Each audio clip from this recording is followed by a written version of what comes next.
Hi everyone, today we are going to discuss about memory store of LangGraph. For example, we have an application or chatbot. If user comes and do some conversation, so it will have some memory. So next time when user comes and open the application and create a new session, it is the second session basically. So we want to share the same previous memory in this same session. For example, in this previous conversation, he told in the chat like my name is Ali, for example, and I am an AI engineer. So in next session, chatbot will have user's previous memory like its name, its occupation, and all the other things. So we'll do this using memory store. It is saying a state schema specifies a set of keys that are populated as a graph is executed. You may be thinking about we already using check pointers, so why we need this in memory store? So it is saying with check pointers alone we cannot share information across thread. So this motivates the need for the store interface. As an illustration, we can define an in-memory store to store information about a user across threads. So that's why we are using in-memory store. And it is saying LangGraph API handles stores automatically. When using LangGraph API, you don't need to implement or configure stores manually. LangGraph basically do everything for yourself. It stores the memory. And another important thing, in-memory store is suitable for development and testing.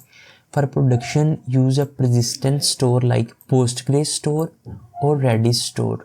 You may be remembered that we already persist the memory using a file system, and also we already persist the memory session wise using PostgreSQL in our Chainlit course series. For testing purpose, let's use in-memory store. It is very easy. Let me just copy these things and paste here. I also import UUID.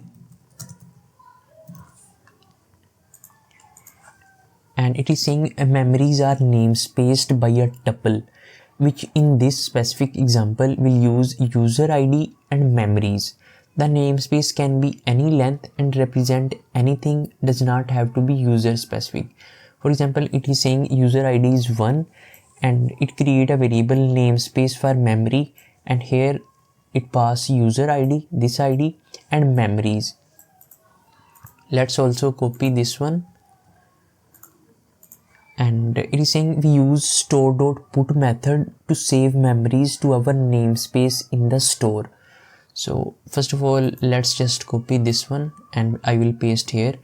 Here we create the unique ID by using UUID and we are storing that in memory ID. It is a memory ID of this memory.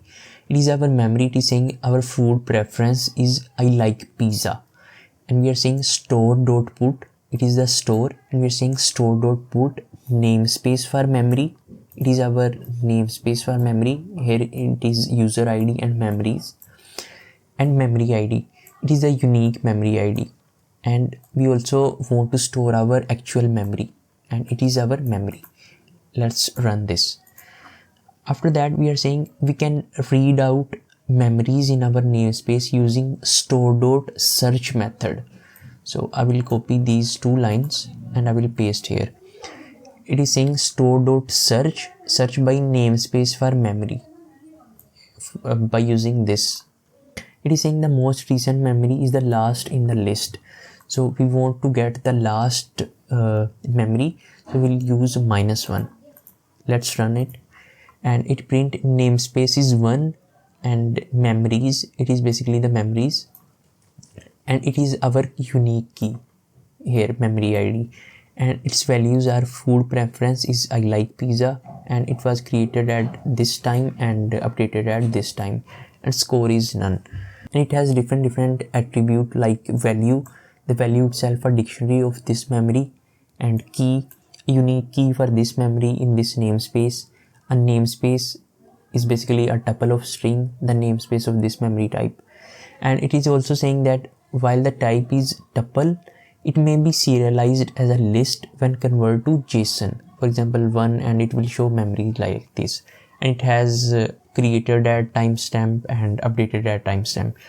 In next video, we'll discuss about semantic search. So for now, that's it guys. I believe this lecture was helpful, and see you guys in next video.